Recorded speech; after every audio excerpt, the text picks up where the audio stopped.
Bonsoir à toutes et à tous. Merci de rester fidèles. Voici le sommaire. C'est une source potentielle d'entrepreneuriat, l'élevage des poissons. Mais la seule condition à remplir, c'est d'avoir une formation pour éviter certaines erreurs. C'est une technique traditionnelle de tressage qui consiste à faire des nœuds successifs avec de la ficelle ou de la corde. Le macramé à découvrir dans un instant.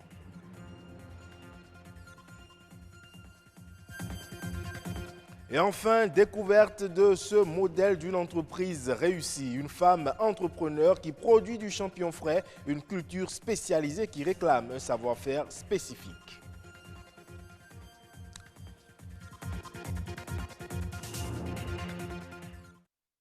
Je le disais à l'entame de ce journal, l'élevage des poissons en eau douce est une source potentielle d'entrepreneuriat. Cette branche de l'aquaculture est très rentable, mais elle est soumise à certaines conditions. Et la principale, c'est d'avoir une formation spécifique et respecter certaines normes. Quelles normes? Eh bien, José Migan, spécialiste en gestion, en sciences de gestion des ressources animales, nous en parle. Une entreprise piscicole, c'est une entreprise qui donne des revenus. Donc, ce qui veut dire qu'il suffit de respecter les normes avant de te lancer et tu conduis ton entreprise et on le gère comme toute autre entreprise. L'élevage des poissons est rentable. Lorsque tu réalises ton bassin qui respecte les normes de l'élevage et que tu les ensemences, en l'espace de 6 mois, tu réussis à avoir avec les caillasses des trucs qui tournent, qui cantent déjà vers 1 kg, avec les tilapies à plus de demi-kilo. Là, les trucs qui sont prêts à la consommation. Il faut dire que le kilo de poisson produit dans ces conditions te revient, suivant les espèces, à autour de 1200, 800 francs, ça varie, suivant les espèces.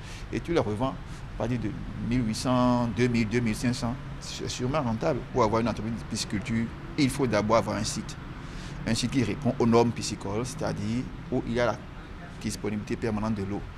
Un terrain qui doit être imperméable, qui ne doit pas laisser l'eau s'infiltrer complètement pour épuiser la disponibilité en eau. Toute personne qui est passionnée par l'élevage des poissons, qui aime la chose, qui se donne une petite formation, peut se lancer dedans.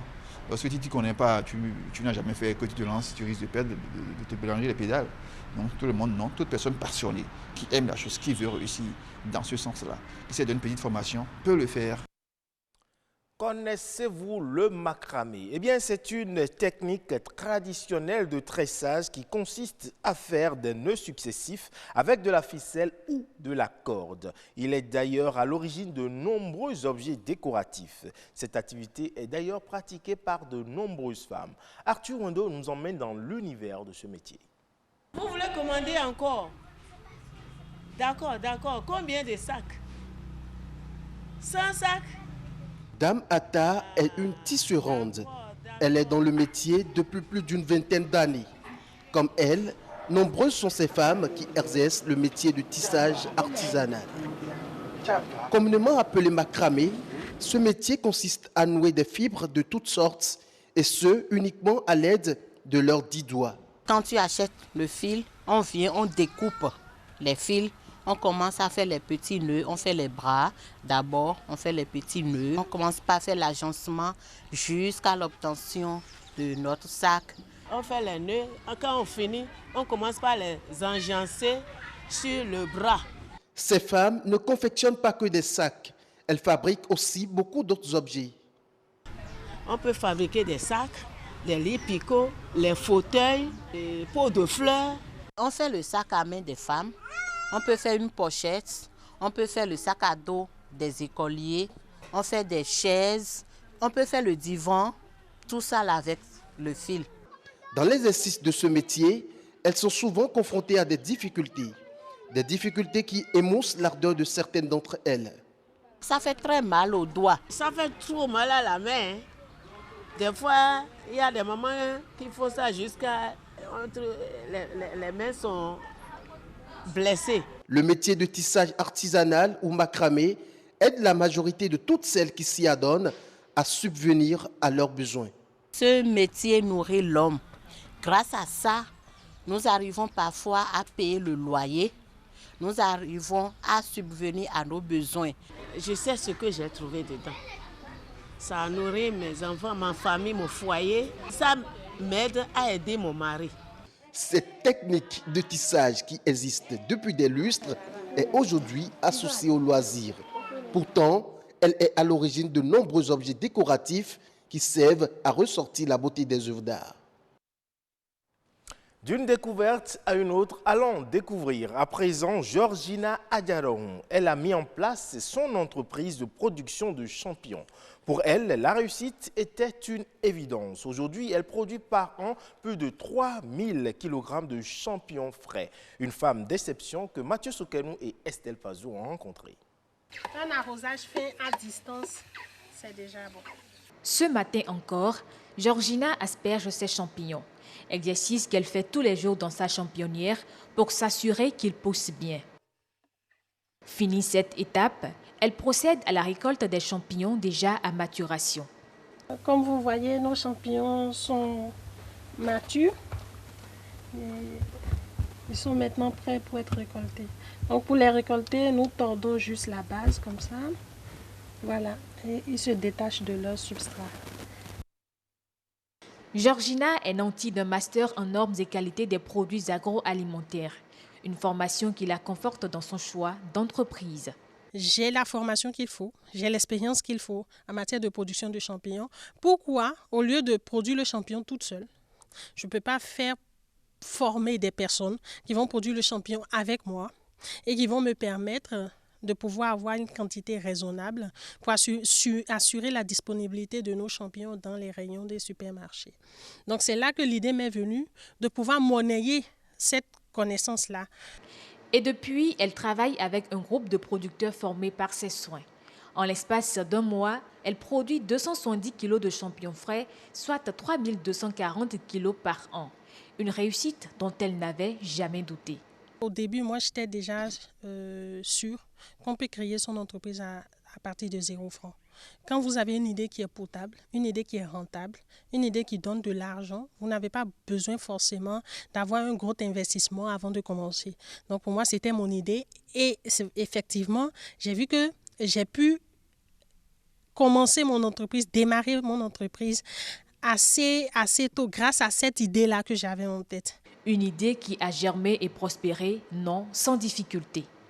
Il faut être vraiment courageuse et avoir la tête sur les épaules. Quand je dis la tête sur les épaules, c'est-à-dire savoir là où on va et être vraiment passionné par ce qu'on fait. Parce que le chemin est jonché de beaucoup de difficultés. Se faire former, avoir confiance en soi et surtout savoir convaincre sur son idée d'entreprise sont pour Georgina les clés pour la réussite. Et c'est d'ailleurs à ça qu'elle invite toutes les femmes qui en ont les capacités et qui pourtant n'osent jamais le premier pas. Parlons en bref des championnats nationaux de tennis de table saison 2018-2019 dotés de la Coupe de l'ambassadeur de la Chine qui ont été clôturés cette semaine à Cotonou. Organisée par la Fédération béninoise de tennis de table, cette compétition s'inscrivait dans le cadre de la commémoration de la célébration du 70e anniversaire de la fondation de l'État chinois. L'objectif étant d'encourager la pratique du tennis de table tout en célébrant l'amitié entre les deux peuples. Ainsi, à l'issue des différentes finales jouées, Ziadat Akadiri décroche le prix de champion du Bénin et remporte l'une des motos mises en jeu. On parle à présent de la valorisation des produits locaux au Togo où de jour en jour, les jeunes entrepreneurs s'illustrent. Ces jeunes qui évoluent dans divers secteurs d'activité mettent tout en œuvre pour leur réussite. Suivons plutôt. Des sacs en main, des chaussures, des ceintures pour hommes. Autant de produits qui traduisent ici le génie créateur des jeunes entrepreneurs togolais. Ces produits de pure qualité sont fabriqués à base d'une matière première qui vient de l'Afrique. Preuve que l'esprit entrepreneurial de création et d'innovation demeure chez les start-up togolais qui vont valoir leur génie créateur. Nous avons ici certains de nos gadgets et tout. Vous voyez là par exemple, c'est des sandales, c'est des sacs qui ont été faits par des jeunes que nous appuyons, des jeunes entrepreneurs que nous appuyons. Quelqu'un voit, il est intéressé, on remet le contact de ce jeune-là, il peut commander en fait ces articles-là auprès de lui. Nous avons des autres articles les dépliants des livres que nous avons fait par exemple. Moi, je travaille sur les liqueurs, spécialement sur l'alcool de manioc et de maïs. J'ai des variétés de liqueurs sur la table.